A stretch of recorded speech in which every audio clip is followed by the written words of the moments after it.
Hi everyone, welcome to another fascinating episode of Thousand Startups with me, Varun Gomidi.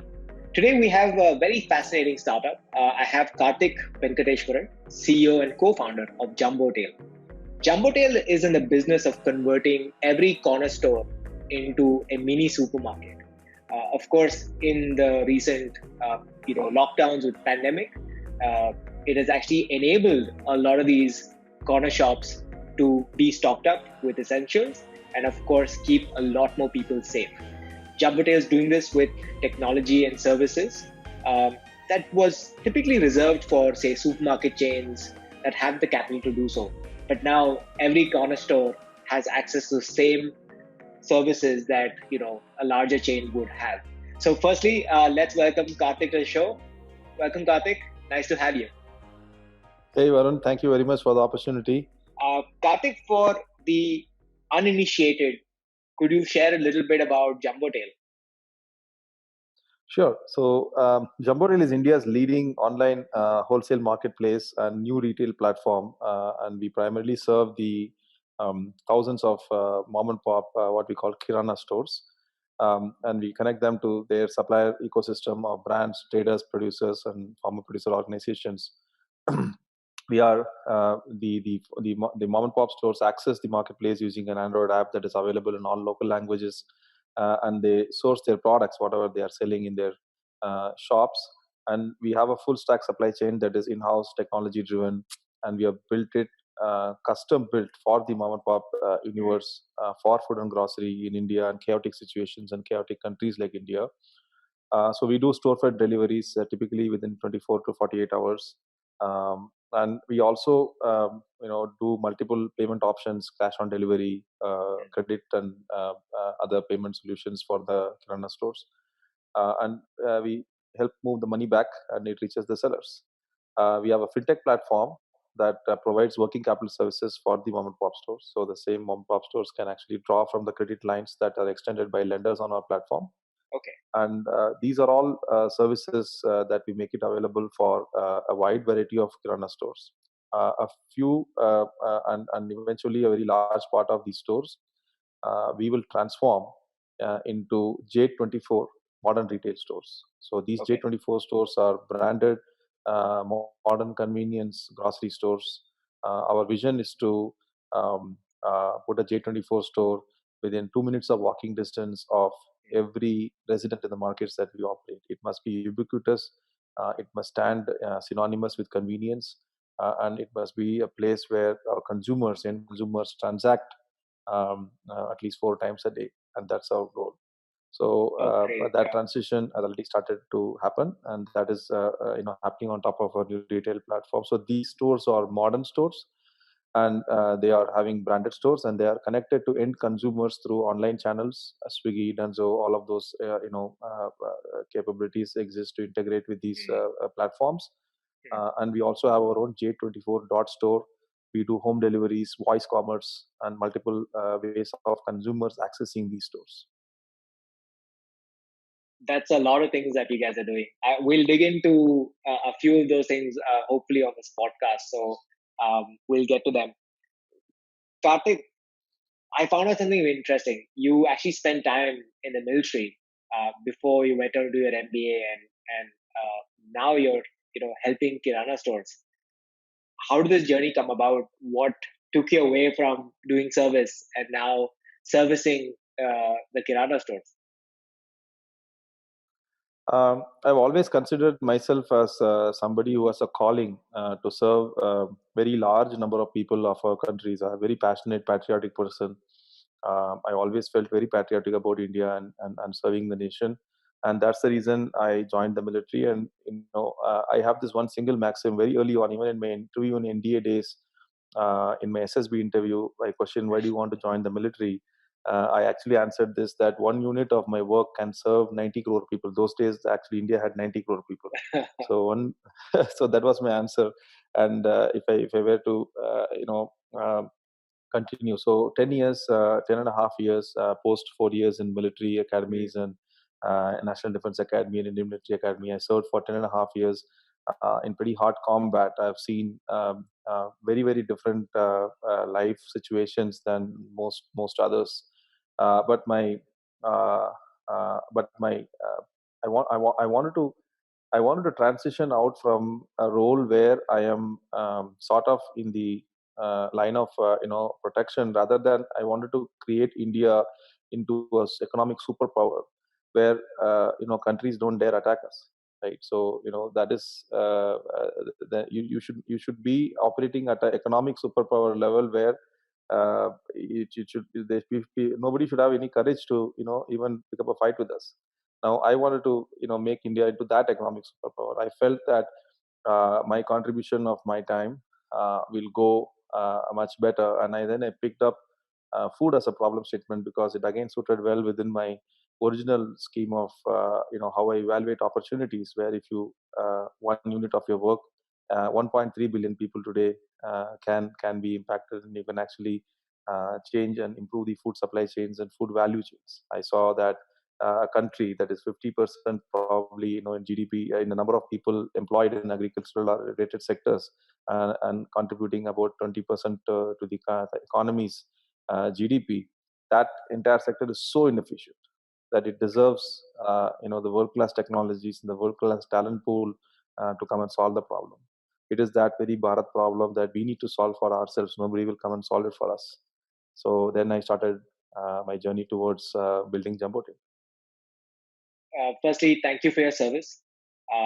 When I studied in the US, it was a common phrase that folks use for people who had done military service. Um, Surprisingly, we don't have such a thing in India. I don't think there are probably too few soldiers for so many people, so you don't interact with them too often. Um, but in American business schools, I've actually seen a lot of ex-military folk who come to do their higher ed. Higher ed. We had a gentleman in my business class as well who had served. Why is this transition happening? Like from being ex-military to wanting to do an MBA. Is it with the intent to say I want to transition out into a corporate career and that's a path to it? How do you guys think about it? So I don't know. You would expect, if you expect me to answer for all of the military folks, I may not be able to do so, but I can answer for myself how I thought about it. Everything, education, work, everything is a means to an end. The end is clear. The end is to make our country uh, economically sustainable, sound, and powerful. Right.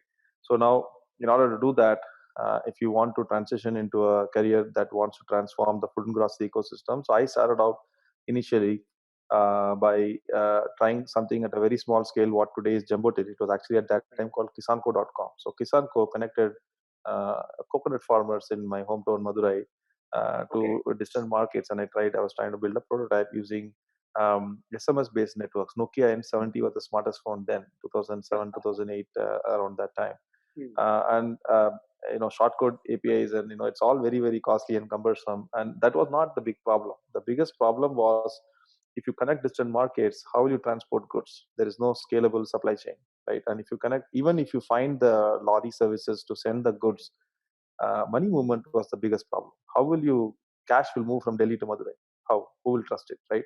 So now the problem was clear that you have to solve at a very holistic level, and no longer it was a minimum viable product kind of problem. It is a minimum viable ecosystem. Now the problem statement was very big. Personally, for me, I wasn't skilled enough to solve that problem at that time. I was a military educated person, 4 years in military academy, 10 years in the military. I did not have network. I didn't. All of my friends were serving in the military. I didn't know anybody outside of the military, barring my few class friends here and there. And the market itself was not ready. I said the market itself is going to take another 5-10 years, right? So I then said, okay, what can I do now? So until the market is ready, I can retool myself, reskill myself, and build my network. So MBA was a very viable solution to that particular requirement, right? MBA gave me, and I was using, and I was very fortunate to get into a school like Stanford, where I not only, it's a unified campus across all schools. So I took engineering school classes, I took other classes, design classes, and so many different things I took, and I was like preparing for this very journey that I am actually doing right now. So it was a very systematic way to reach here, and that's my personal story. I think many people pursue MBA for different reasons, but this Sure. is my story. So you called this battle as well. So how has the journey been so far? What have been some of your primary challenges? I mean, I'll give you a couple of examples. Right, in the last few years, right, when I started working at Citrus Payments, I got to interact with a lot of folks who are working on a similar challenge. I wouldn't say same as Jumbo Tail, but Mhm. the thesis has been around for some time, and Jumbo Tail itself has existed since 2014, 2015. We started operations, April 2016. Okay, and Yeah. at that time, even today, every other day, you have new players in the market. Uh, going after, hey, I want to solve the Kirana store problem. There's technology that's required. There's a lot that needs to be done. Of course, just the sheer number of entrepreneurs who are serving as your corner stores, mom and pop stores are a massive size, and they have to cater to their neighborhoods and their communities. So, what do you think the market's large enough, and how do you see solving the challenges in this space? And there are quite a few. Sure. So the market is very large today. It is 50% of India's GDP, and it could probably, from a share, it may come down, but overall, the size of 500 billion is only likely to go up, maybe 800 billion, a trillion, and it is almost inconceivable that technology would not impact this market of this size. Mhm. The end state is very clear. The kiranas have to be transformed. India has already spent 20 years investing in big box retails and billions of dollars, and many giants have come and tried, and even local partnerships, non-local partnerships. And today there is one lone player who has won the offline retail. Okay, and that is not sufficient to cover the length and breadth of this country. So the kirana stores are, and especially for groceries, even that entire market has to be served in a very convenient way. People don't have large kitchens. They don't have the vehicle to go to all these big stores and buy and stock up in their kitchen fridges, and all of those infrastructure doesn't exist. The habit of the people is to simply go to a nearest mom and pop store and buy the things that they frequently buy all the time. In some form, the mom and pop is offering shelf as a service, a storeroom as a service to the people. That's all. He offers shelf as a service to brand and storeroom as a service to the people. That's the business he is in, actually. So now, how do we transform retail in our country in a very fast way? That is not about replacing them, displacing them.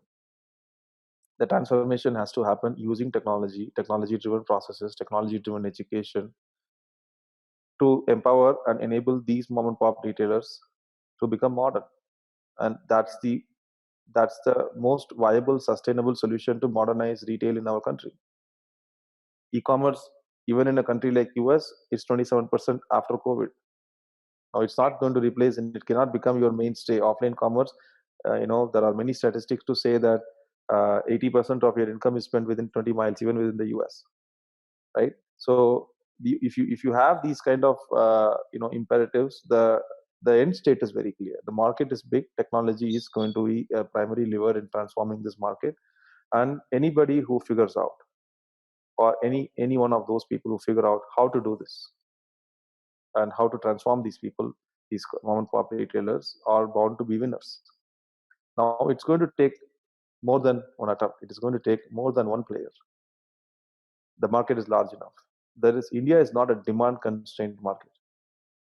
Actually, for food and grocery, India is not a demand constrained market at all. There is enough demand. It is definitely not a supply constrained market. There are enough manufacturers who are supplying. Yes, in some ways, the real demands to people may not be having the innovative products, and that is because there is no distribution. India is a distribution constrained market. Now, if you democratize distribution and if you build platforms where even the lowest of commodities can start flowing through. Tomorrow you can keep building on top of that, and you can actually build more services and products, and you can make it viable. If you want to innovate today a new kind of jam, if you are an investor, you would ask the entrepreneur, how will you distribute, how will you reach your end consumer? Yeah.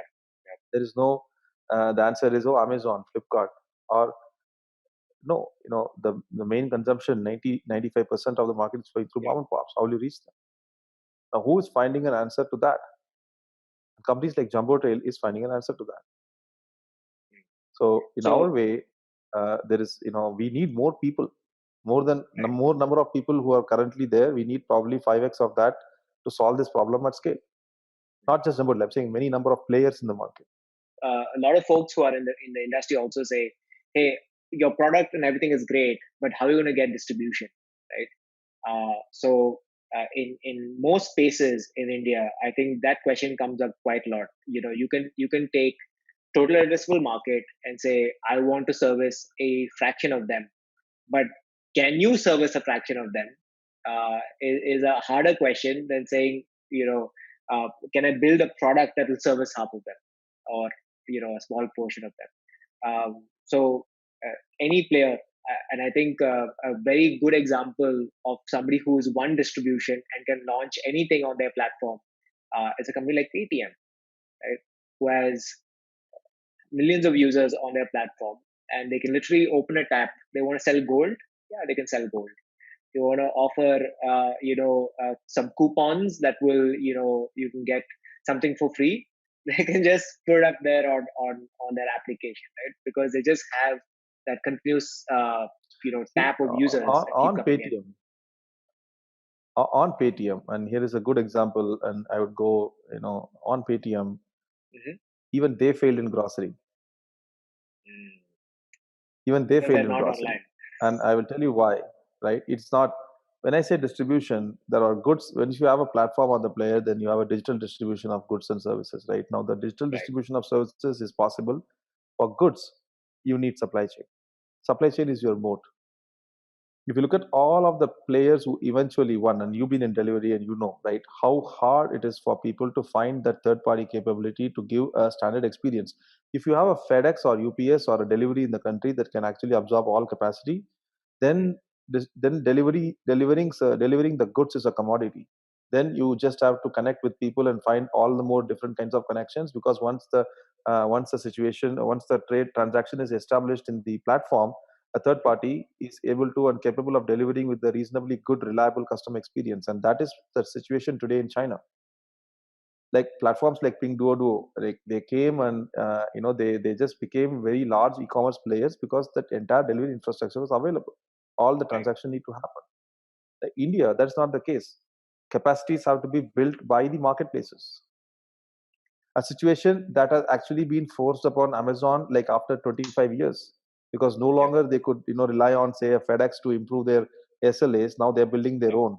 Today, on day one, that's the reality for our country. And I When encourage any player who's coming into the ecosystem to think full stack, rather than thinking that, oh, I'll just build somebody to connect and then things will start flowing soon. That's not going to happen. so when I was part of the founding team at Jabong, this is back in 2011. We had the same challenges, right? We were one of the few e-commerce players around. The I was responsible for some parts of customer experience, and challenge was exactly that. We had no way to tell the customer that your product will reach at a certain day, or we couldn't even assure delivery on certain pin codes. So, the founders had to pitch to the board saying, hey, we need to create a delivery service because none of the existing players can cater to our expectations and our demand. So there was a whole push towards creating a completely new delivery service. And I have the privilege of having been able to name it as well. It was called Javas. And Yeah. Go. we ended up doing a phenomenal job. Like the folks who ran that whole, I just named it. I didn't do anything apart from that. uh, and we were able to have that whole experience, right, from the ordering, fulfillment to delivery, and reverse, was where a lot of the e-commerce was won. And so even today, a lot of folks who remember Jabong from the early days, would really rave about the experience that they had and the innovations that you could do because you had control of the stack, like you're saying. If you're going all the way, right, from saying, okay, I've built a technology here, use it, I'm done with you. It's very different from saying, hey, I can actually help you to solve all the challenges that come before that little application and also downstream. I think that's a lot more powerful, right? Yeah. In today's context, Kartik, like you said, there's obviously a lot of competition as well, and it's great for the ecosystem, right? But this also means if they have a jumbo tail application, there are options. They probably have three other applications that's able to do that for them. And a good example is Uber and Ola delivery drivers, right? They would always be on both waiting for business, right? Same thing that's happening with any of the other services that you have. What would it take for you to differentiate in this market and say, okay, nobody's going to miss me if I'm not going to be around? So in Uber, Ola driver, possibly because driver is on supply side. Always supply side, there is no loyalty. There is not required any loyalty. Every brand will sell on every platform. Okay, they always are looking for more business, and they will always look for. The problems of supply side are very different than problems of demand side. So we can't liken Ola driver to a Kirana store. Both of them are businesses, but one is a customer and one is a supplier. Okay, so Kirana stores, if you look at Ola and Uber itself, right? Many of the, it's not a 50-50 split in consumer mindshare. It's a market can be 50-50 split, but among those who are using Ola, they will continue to use Ola. Among those who are using Uber, the first choice, like whenever you want to take a ride, you need to tap on that one first app, right? If you don't get a deal, or if you think the price is very high, then you go to the next one, right? So now the question remains is, how do you want, what would take for you to be the first tap on their phone to be open, right? Comparison may not happen, but the first one, there is a place where you go. So I feel that especially in this kind of situation in market, especially for retailers, we need to understand what are they optimizing for. And if you actually think about a retailer, is what will we do after he buys our product? He sells to an end consumer. He is optimizing for three things. One is definitely availability in his shop. So second is margins. Okay.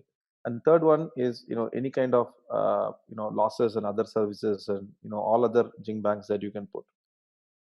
The first is availability. When he places an order, and if you don't keep your promise of delivering, he goes out of stock. So on day one, anybody can come and discount, and he may be attracted and all, but he realizes very soon that order karta hu, maal aata nahi hai, then I go out of stock and I lose my consumer, right? So for example, in the US, if you walk into a Safeway, let us say, or any other Kroger or any other place, you have to take your car, park it, and then there's a lot of walking you do in right inside. Once you are in there, if you don't find brand X, you will buy brand Y, and the substitution will still keep your business within that store, right? In India, it is not the case. You are in the Kirana store, you are not having that brand. The consumer is going to walk 2 steps next door, next shop, and he's going to pick up the brand and go.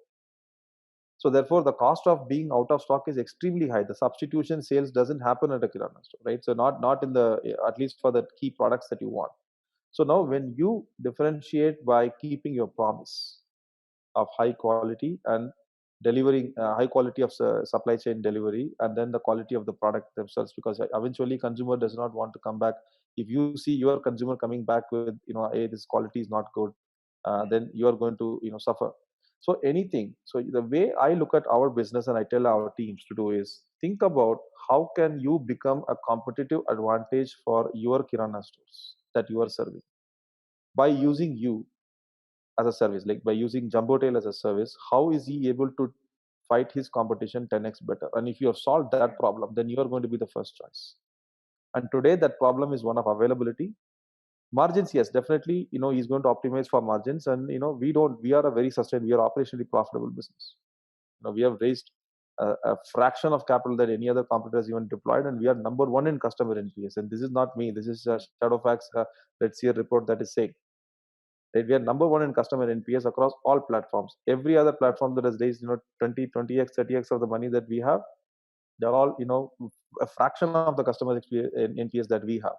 And we are able to do that because of our focus, because of our technology enabled supply chain. We are able to, even in this lockdown, I will tell you, demand has doubled. Delivery windows have gone one third from a 12-hour delivery window we used to have. Now we have, like, say, 4-hour delivery window, and that also very very early hours of the day. If you actually look at 7 to 10 as a reasonable number, that's all you have, right? Now we still are serving and we still are growing. And how are we able to do that? Because we are able to now do things like intelligent batching, automatic demand shaping, communication, keeping the customer experience intact. Everything is automated because we have built that system. Now, every single time there is a lockdown in the markets that we serve, I can guarantee you our customer sees everybody vanish. Everyone. You go to the market today and you see they're not serving them.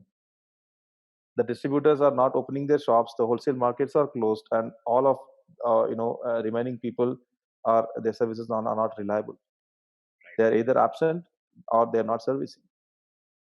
Because they're also people dependent, right? Primarily people dependent. They are primarily people dependent because some of our competitors are still taking orders by visiting shops. Yeah. Right now, they may have very different goals, and I will not judge them for that. But as a technology company, we have built technology where 100% of our orders come via our app. We don't have a sales force, so therefore orders come to us. That's the first thing that we benefit from. Speaking about the pandemic and how this has affected, now you said there's a 2x. There has been a 2x jump on orders on the platform and so on. We have seen the corner stores actually become the lifeline for a lot of communities. For customers who used to buy, once in a couple of weeks, once in a month, say at a big bazaar, have now switched back to what they used to do before, going to the corner store, keeping accounts with them, consuming products through those kirana shops. Do you see this sustaining even when life goes back to how it was maybe prior to the pandemic? So no, I think that uh, we should deeply understand the psyche of customers who are going to the big bazaars and this thing, right? So if you actually look at it, even in the best cities, their share is about 20%. Best cities, I'm talking about modern trade share. 80% is still GT driven market. So therefore, at the best, Kirana demand can go up by another 25%. Okay, so now what are we talking about? A Kirana store that is having a demand now, his demand will go because he was already serving a lion's share of the market. Now somebody else is not coming to him. Now let us look at the even the best places like, say, Bangalore. We see people go for two reasons. One is price advantage. Other one is um, the selection itself is different. A corner store today does not stock many SKUs that people would otherwise want, and the whole thing is around top up of quality, top up of highly available products and some SKUs. Like, you will not have all variants of, say, Colgate, and you will have the top variants and whatever is selling. So I think people looking for varieties will still go back, but I feel that the concept of the shift of behavior of those people will move more towards online, having able to discover that same variety, the same variety. So this is how I'm seeing the variety equation will shift to online platforms. And online platforms have now tasted how to run operations in a profitable manner because they are now selling at MRP. Their prices have now become equal. So now all of us are going to be in that sustainable mode of business where consumers are expecting less discounts, at least for the short term. And variety ke liye, you will go to online and you will find all those varieties. And for convenience and really requiring items, he will come back to the same old kirana store because that guy was anyway selling at MRP. He continues to sell at MRP. He doesn't have much space. But when this kirana store now has also started realizing, when they start transacting with platforms like Jumbo Tail, that they could actually rotate their inventory faster. They don't have to depend on their distributors. That's the next change that is happening. So the distributors are coming once in 7 days. He's stocking up once in 7 days. So if you look at his 400 square feet shop, 300, 400 square feet shop, he has 7 days of inventory of, let's say, 700 SKUs to 1000 SKUs. He could have 2000 SKUs and 3 days of inventory.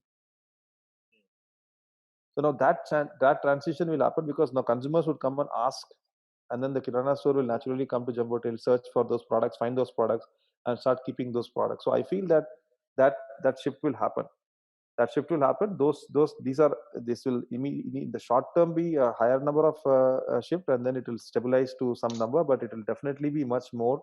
So the number of mom and pop kirana stores realizing value of platforms like Jumbo Tail is going to be exponentially higher, because we impact 100% of them in the markets that we serve. They see us only serving, and they at least is a free kind of marketing for us at this point in time, because that we are the only people who are serving in many other places, right? The second one is the consumer also. So he also, all the shops are closed, and he will look at every online option available in front. That online shift will happen. So what should be the strategy? So I think the strategy is, I think what JioMart kind of people are following, which is the omni-channel, which is the long-term strategy for even offline stores. So if you make your brand omni-channel ready, and at least serve those consumers through, say, JioMart or everything, and then anyways they have consolidated a whole lot of retail space under them. I think so. Therefore, I think that will happen. Then they will be a part of the journey, and the benefit will happen. Incredible. When you started out, you said, these are the various services that Jumbo Tail offers, right? Which today Jumbo Tail is not just in the grocery business. I think you're doing, also with Jumbo Farms, your brand, also you're offering products that you're sourcing for them. That means you're not just being a technology play and a way to also bring products to them when they having to go out, but you're also creating brands like the FMCG players. You're also creating working credit for them, right? Working a credit line for working capital. So these are all individual business in themselves, right? And that's a lot to be doing. How do you see that playing out? And because they are all, they used to, like you said, you're creating full stack, obviously, and by full stack you're going all the way down the value chain. But this would also mean that these independently can be large companies, and require that kind of effort and time and people to solve it. How are you going about solving for them as one entity? It could be very challenging. So actually, we have we are four in one. So we have the marketplace. We have all the brands and other things. We said we have Jumbo Tail Wholesale. The J24 itself is retail services business. So we have Jumbo Tail Retail Services. All the entire branded kirana stores or modern convenience stores. This will be omni-channel ready stores that will be in the offline world and online ready. And the fintech, and then we have logistics. So logistics is also being built as an horizontal. So today logistics is serving the capacity of for demand generated in the marketplace, but there are tens of brands that they say, hey, we don't want to generate demand from marketplace. My salesman can go and take order, but can you just stock our products and deliver to the store? So then I will have a very thin layer of salespeople in my in a city with about 5-10 people. I can bootstrap, and I will take orders of all the people. But delivery, I will send it to one consignment, and then you take care of the delivery. Now this is a huge opportunity. So and that is something that we feel is a horizontal itself. A fintech business, financial services business. We have two layers of financial services. One is to the kirana store owners and the sellers, which are the participants in the marketplace. Second is in the kirana store, the J24 store, convenience store points, right? These consumers are coming. Now there are tens of opportunities in those transactions, because we serve the transactions as well. So we have something called Jumbo Pay, and we are building our own stack of payment solutions for consumers in these stores. Now, so therefore, all of these are big opportunities in itself. You are right. But we feel that this synergy is going to be our strength. It is not uncommon for companies like, for example, if you look at all the successful e-commerce companies in India, they have done that. So, for example, Flipkart, they have a logistics company, they have a payment company, PhonePe. how many attempts they took to crack payments, and finally they cracked it, right? And then within Flipkart also as horizontal, so large business is very different. Their furniture business is very different, and mobile business is very different. So I think inherently, if you use technology and if you put customer in the center, all of this will just fall in place. These don't appear to be separate, even though from outside it looks like very large ecosystem.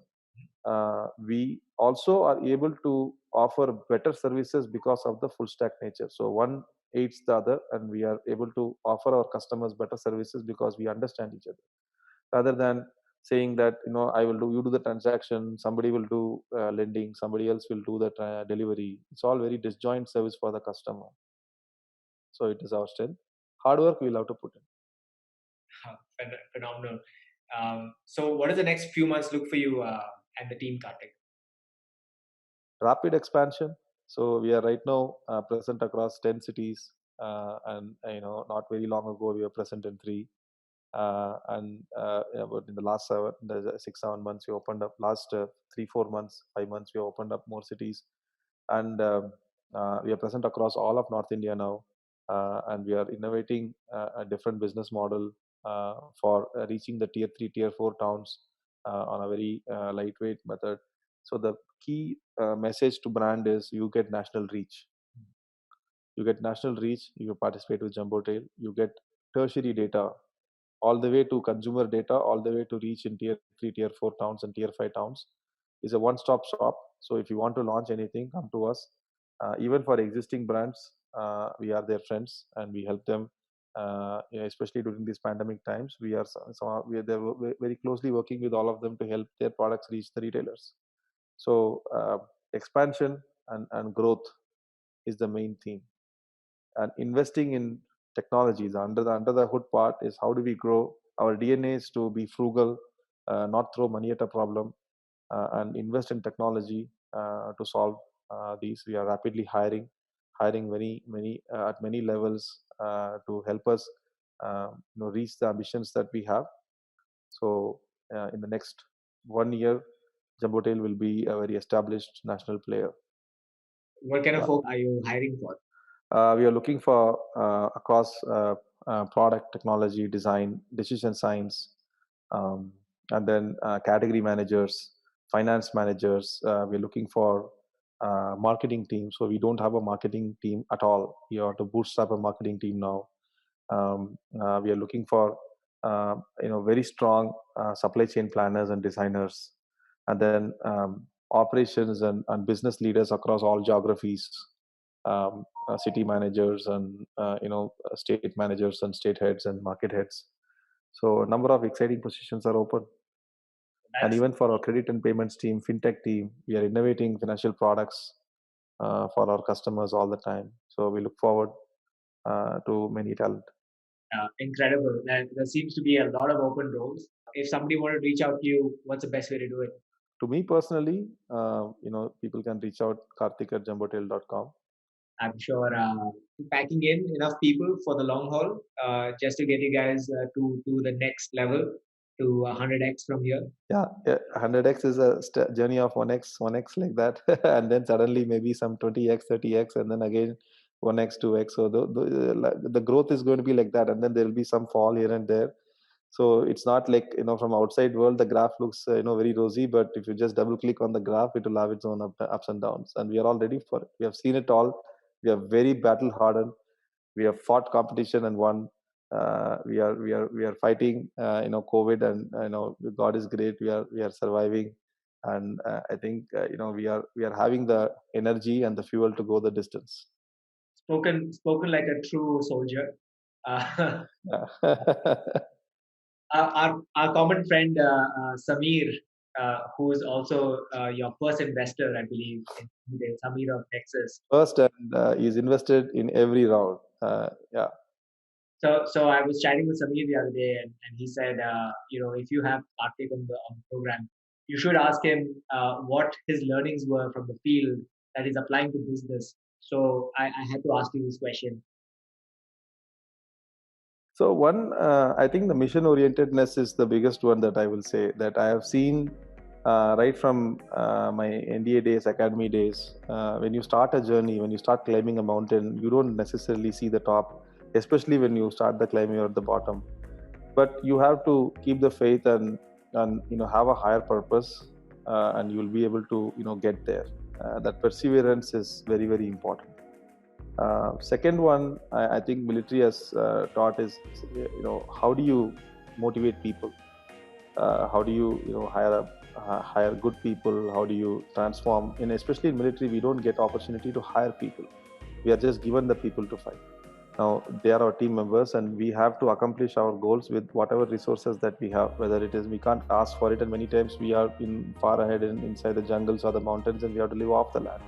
So doing more with less, and not complaining, and still not giving up on the mission, not blaming anybody else. If the mission is successful, the team did it. If the mission is not successful, then the leader takes the blame, and that is it. That's the spirit. And just keep motivating people. It's a people game.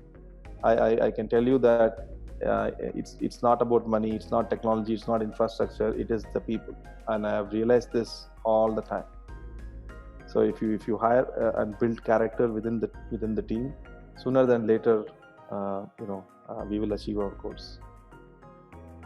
Well, looking forward to seeing a lot more J24 stores around where I live. Thank you, Karthik, for coming on the show. Thank you very much, Varun. Thanks for the opportunity.